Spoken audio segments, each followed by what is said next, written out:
혼자 살면 외롭다고 하죠. 절대로 그렇지 않습니다. 가족이 있고 친구가 있어도 외로운 것은 마찬가지입니다. 눈치까지 봐야 하니 더 피곤할 때도 있죠. 우리는 평생 누군가와 함께 삽니다. 어릴 때는 부모님, 커서는 친구와 연인, 결혼을 했다면 배우자와 자식과 함께 하죠. 이들과 같이 있는 시간은 너무 행복하지만 문제가 있습니다. 자기만의 시간이 없다는 거죠. 지금은 그게 문제인지 느껴지지 않을 수 있어요. 저도 그렇고요. 하지만 저희 어머니를 보니 혼자만의 시간이 꼭 필요하다고 느꼈습니다. 저희 어머니는 가난한 집안에서 태어나 가족의 생계를 책임지셨습니다. 결혼하고 나서도 아버지의 소득이 적었기 때문에 쉬지 않으셨죠. 이 남자만 믿고 살면 안 되겠다 라는 생각에 분식집 장사를 하셨어요. 그 와중에 자식들까지 키우다 보니 어느새 60 가까운 나이가 되셨습니다. 어머니께서는 성인이 된 저에게 이렇게 말씀하셨어요. 너희들이 건강하게 커져서 고마워. 이제는 누구 엄마, 누구 아내로 불리고 싶지 않아. 엄마만의 일을 하고 싶어. 그리고 그동안 했던 일을 그만두고 사업을 시작하셨습니다. 60세 스타 강사 김미경 대표가 쓴 김미경의 40수업에는 이런 내용이 있습니다. 사는 게 바쁘면 나와 대화하고 나를 쌓아올릴 시간이 없다. 하지만 그냥 사는 것과 나를 하나하나 쌓아올리며 나답게 사는 것은 다르다. 내가 나를 스스로 쌓아올리지 않으면 남이 나를 쌓아올리게 된다. 저는 혼자만의 시간이 중요하다는 건 알았지만 어떻게 해야 되는지 궁금해졌습니다. 그래서 김미경의 40수업의 일부 내용과 대표님의 인터뷰를 통해 방법을 찾았습니다. 오늘 영상에서 말할 4가지를 도전해본다면 누구든 진짜 나를 만나게 될 겁니다. 영상이 기대되신다면 구독과 좋아요 부탁드립니다. 첫 번째, 나에게 솔직해져라. 우리는 나이가 들수록 괜찮은 삶을 살 거다 생각합니다. 탄탄한 커리어, 편안한 내 집, 경제적 여유 등 어렸을 때 시달렸던 부담과 초조함이 한결 나아질 거라 믿죠. 하지만 희망은 현실로 드러납니다. 회사에서 관리직이 돼도 연봉은 만족스럽지 않죠. 예상보다 비싼 집을 마음먹고 샀지만 대출금을 갚으려니 보통 일이 아닙니다. 집이라도 있으면 다행이지 매번 전세를 구하기 위해 이사를 다니기도 하죠. 그러다 현실에 지쳐 과거에 내린 결정을 네 탓이니 내 탓이니 하며 후회합니다. 이렇게 우울한 얘기만 하면 도움이 안 되겠죠. 김미경의 40수업에는 나이가 들수록 오해하는 사실 3가지에 대해 얘기합니다. 첫 번째, 모든 걸 이루고 안정을 찾아야 한다는 고정관념. 지금의 나이는 숫자에 불과합니다. 세상이 매일 엄청난 속도로 변하면서 인간의 생애 주기가 달라지고 있습니다. 지난 30년 동안 한국인의 기대 수명은 72.6세에서 83.5세로 10년이 늘어났습니다. 결혼 연령, 출산 연령도 10년 가까이 늦춰졌는데 우리의 인식은 변하지 않았죠. 요즘 중년분들을 보면 사고 방식부터 라이프 스타일이 젊은 사람 못지않게 트렌디합니다. 한마디로 나이를 완전히 재정의해야 하는 시대가 온 것입니다.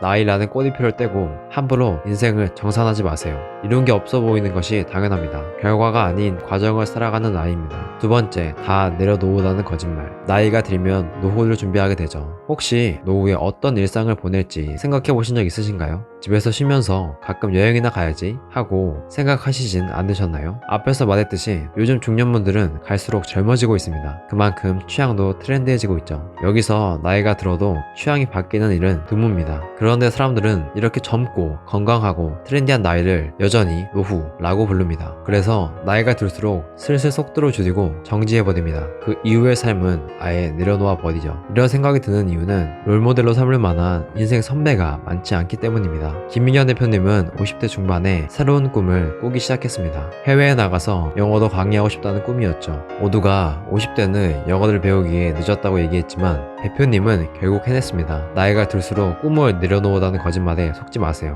인생의 황금기는 언제나 지금입니다. 세 번째, 돈에 솔직해져라. 누구나 돈에 관심이 있습니다. 돈 얘기만 나오면 나도 모르게 귀를 쫑긋하게 되죠. 하지만 돈 많은 사람들을 보면 욕심이 많다며 비난합니다. 나이가 들수록 돈에 솔직해져야 합니다. 돈은 어떤 선택이든 마음 편히 할 수 있게 해줍니다. 돈 때문에 원하지 않는 일을 해야 하고 돈을 가진 사람에 의해 내 삶이 결정되는 불행한 일을 막아주죠. 나의 존엄성을 지켜줄 수 있도록 매달 돈이 나오는 구조를 만들어 보세요. 이렇게 내 상황에, 내 꿈에, 돈에 솔직해진다면 불안에서 벗어날 수 있을 겁니다. 두 번째, 나에게 투자한다. 사람은 살면서 2번의 사춘기를 겪습니다. 첫 번째는 성장하는 몸을 마음이 받쳐주는 시기. 두 번째는 나이가 들어가는 몸을 마음이 감당하는 시기. 이때는 마음이 커지면서 남에게 간섭받는 게 싫어지죠. 그리고 스스로에게 질문을 합니다. 나는 어떻게 살아야 될까? 첫 번째 사춘기는 이 질문에 답하기 위해 방문을 걷어 잠굽니다. 주변 주변에서 들리는 말에 귀를 막고 혼자만의 시간을 갖죠. 하지만 두 번째 사춘기는 그럴 시간조차 없습니다. 대학, 직장, 독립, 결혼을 거치며 새로운 환경에 적응하기 바쁘죠. 누군가에게 필요한 사람이 되려고 노력하지만 정작 가장 필요한 나만의 시간은 갖지 못합니다. 내 것이 하나도 없다고 느껴지면서 감정은 커집니다. 별것 아닌 것에 짜증을 내고 우울감도 크게 증폭되죠. 이때는 과감히 나에게 투자하는 시간을 가져야 합니다. 김민경 강사님은 나에게 투자하는 방법 두 가지를 소개합니다. 첫 번째, 자기만의 책상을 가져라. 사람은 공간을 닮아갑니다. 현재를 충실히 살아가는 사람은 방이 책상과 서재로 둘러싸여 있고, 대충 살아가는 사람은 소파와 TV만 있는 게 대부분일 겁니다. 집만 봐도 내가 어떤 사람인지 보이는 거죠. 그런데 내 공간조차 없는 사람들이 많습니다. 내 공간과 시간을 가족에게 희생하면서 내주게 되는 경우죠. 처음에는 가족들이 내 배려를 고마워합니다. 그러다가 시간이 지날수록 희생이 당연하다는 분위기가 생겨요. 이렇게 나를 희생하는 것이 당연한 분위기에서 10년 넘게 살다 보면 누구나 저절로 무기력해집니다. 그러니 다시 나만의 공간을 만들어야 합니다. 거실 소파를 옆으로 밀어내든 식탁 옆에 작은 테이블을 두든 뭐라도 놓고 책에 둘러싸여야 합니다. 당당히 내 공간에 대한 권리, 내 시간에 대한 권리, 내 꿈에 대한 권리를 주장하세요. 두 번째, 좋은 습관을 가져라. 습관이 얼마나 중요한지는 누구나 알고 있을 겁니다. 하지만 좋은 습관을 갖기란 쉽지 않죠. 새벽에 일어나 볼까 하고 깨면 다시 잠에 들죠. 다이어트 해볼까 하면 이상하게 약속이 생깁니다. 우리가 쉽게 포기하는 이유는 한 가지예요. 내가 하고 싶다고 느껴지지 않기 때문입니다. 그러니 습관은 내가 되고 싶은 모습, 이루고 싶은 꿈과 관련 지어야 합니다. 가장 먼저 어떤 사람이 되고 싶은지 적어보세요. 그리고 미래의 내가 어떻게 살고 있는지 생각해보세요. 성공적으로 습관을 만드는 사람은 전체의 1%도 안 됩니다. 습관을 정복하기만 한다면 당신도 상위 1%의 사람입니다. 완전히 딴 사람이 되는 겁니다. 누구나 할 수 있고 돈이 드는 것도 아니니 꼭 도전해보세요. 나이가 들수록 투자를 신중히 결정해야 합니다. 투자할 대상이 늘어나기 때문이죠. 아무리 가족이라고 해도 절대 나를 희생하지 마세요. 투자가 도박이 되지 않으려면 가장 높은 확률에 투자해야 합니다. 나 자신도 능력과 지식을 갖춘 인재라는 사실을 잊지 마세요. 세 번째, 나를 고용한다. 퇴사는 직장인이라면 항상 고민하는 문제입니다. 나이가 들수록 고민은 깊어지죠. 회사 상황에 따라 언제 희망퇴직 대상자가 될지 알 수 없기 때문입니다. 문제는 고용 불안이 심각해지고 있음에도 고민만 하고 있다는 겁니다. 퇴사를 결심하고 실제로 실행해본 사람은 3명 중 1명밖에 안 됩니다. 잡코리아와 알바몬이 직장인 2,989명을 대상으로 설문조사를 진행했습니다. 조사 결과 이들 중 64.8%는 퇴사를 미루거나 취소했었다고 답했습니다. 또 다른 결과로는 나이가 많을수록 이 비율이 높게 나타났습니다. 이들이 퇴사를 취소하는 가장 큰 이유는 퇴사 이유가 막막해서였습니다. 퇴사해도 괜찮다, 도전해 라는 진부한 얘기는 하지 않을 겁니다. 퇴사 함부로 결정할 일 아니에요. 애덤 그랜트의 책 오리지널스에서는 재미있는 연구 사례가 나옵니다. 미국의 연구팀은 15년에 걸쳐 5,000명의 창업가들을 연구했습니다. 그들 중 일부는 직장을 계속 다니면서 사업을 병행했죠. 연구팀이 궁금했던 건 하나였습니다. 창업을 준비할 때 직장을 계속 다니는 게 나을까? 아니면 그만두는 게 나을까? 여러분은 어떻게 생각하시나요? 창업이라는 것이 시간과 에너지를 집중해도 성공할까 말까인데 직장 일과 병행해서 과연 성공할 수 있을까? 라고 생각되실 겁니다. 그런데 연구 결과는 정반대였습니다. 직장을 계속 다닌 창업가들이 직장을 그만둔 창업가들보다 실패할 확률이 33%나 낮았습니다. 실제로 유명한 창업가들 중에는 직장이나 학교를 다니면서 창업을 한 이들이 많습니다. 구글의 창업자 세르게이 브린과 레리 페이지는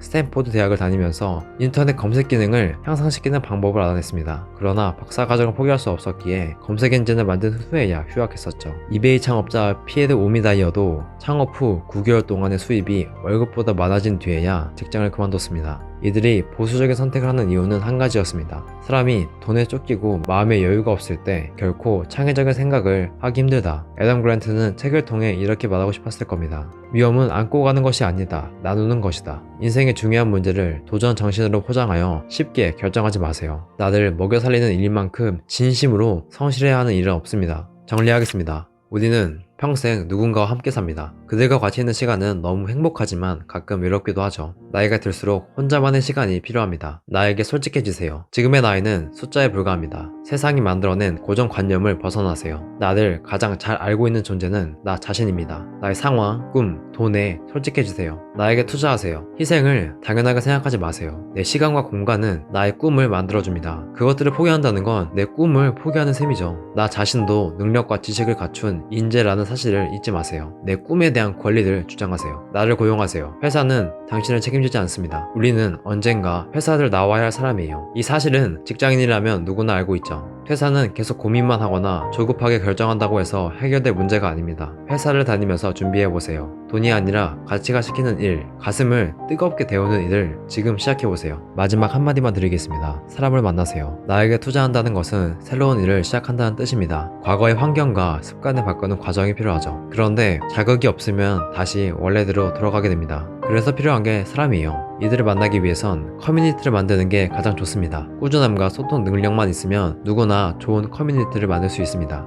아직 그런 능력이 없다고 하면 만들어진 커뮤니티에 들어가 나를 드러내는 연습을 해보세요. 그만두고 싶을 때마다 응원하는 사람들을 만날 수 있을 겁니다. 저도 작은 오픈 채팅방을 운영하며 서로 도움을 주고 있습니다. 물론 처음에는 어색할 수 있습니다. 나만 못 알아듣고 다들 친한데 나만 소외된 것 같은 불편감도 느끼실 거예요. 하지만 처음에 어색함과 불편함만 견디면 됩니다. 조금만 용기를 내신다면 든든한 파트너가 생기게 될 겁니다. 행복한 하루 되세요.